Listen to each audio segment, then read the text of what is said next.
கால்களில் இரவு படுக்க போகும் பொழுது இந்த மாதிரி ஒரு மசாஜ் நீங்கள் கொடுத்து பாருங்கள். எண்ணி 3 நாளில் உங்களுடைய நோய்கள் படிப்படியாக குறையிறது. அதாவது நமக்கு சிம்டம்ஸ் இருக்கும் இல்லையா, உடல் வலிகள் இருக்குது, கால் வலி இருக்குது, கால் எரிச்சல் இருக்குது, இப்படி நமக்கு சிம்டம்ஸ் எல்லாமே குறையிறத நீங்கள் பார்க்க முடியும். எல்லா நோய்களுக்கும் ஒரு சிறந்த தீர்வுன்னு நம்ம இதை சொல்லலாம். நிறைய பதிவுகளை நான் சொல்லியிருக்கேன். இப்போ முறைப்படி அதை நான் எப்படி பயன்படுத்தணும் அப்படிங்கிறத பார்த்து தெரிஞ்சுக்கோங்க.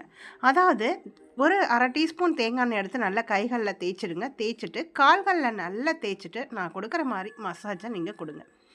கால் விரல்களில், கால் நகங்கள் ஓரங்களில், இந்த கால் கட்டை விரல்லேருந்து விரல்களை எல்லாத்தையும் இப்படி பிடிச்சு விடுறது, இது எல்லாமே பண்ணுங்கள்.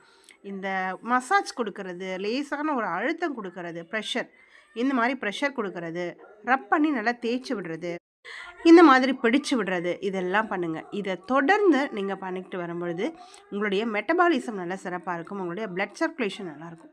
நிறைய பேருக்கு பார்த்திங்கன்னா அந்த காலில் பிளட் சர்க்குலேஷன் சரியில்லாமல் கால்களில் தேங்கி போயிட்டு உடலில் நச்சுக்கள், கழிவுகள் தேங்கிறது.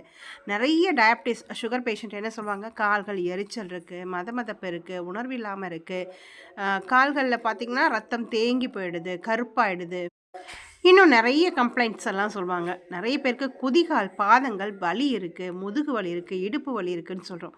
பாதங்களை தேய்க்கும் போது எப்படி முதுகு வலி சரியாகும்? ஆகும். நீங்கள் செய்து பாருங்களேன். அப்போ தானே தெரியும் உங்களுக்கு இதோட எஃபெக்டிவ் என்ன அப்படின்னு. இந்த கால் பாதங்களை நீங்கள் இந்த அளவுக்கு மசாஜ் கொடுத்துட்டு நீங்கள் தூங்கும் பொழுது உங்களுடைய பாதி நோய்கள் சரியாகும். சுகர், பிபி, கொலஸ்ட்ரால், டயபிட்டிஸ், தூக்கமின்மை, முகங்கள், கை கால்கள் ஏற்படக்கூடிய அந்த வறட்சி, ட்ரைனஸ் இருக்கு இல்லையா, இது எல்லாமே போகும்.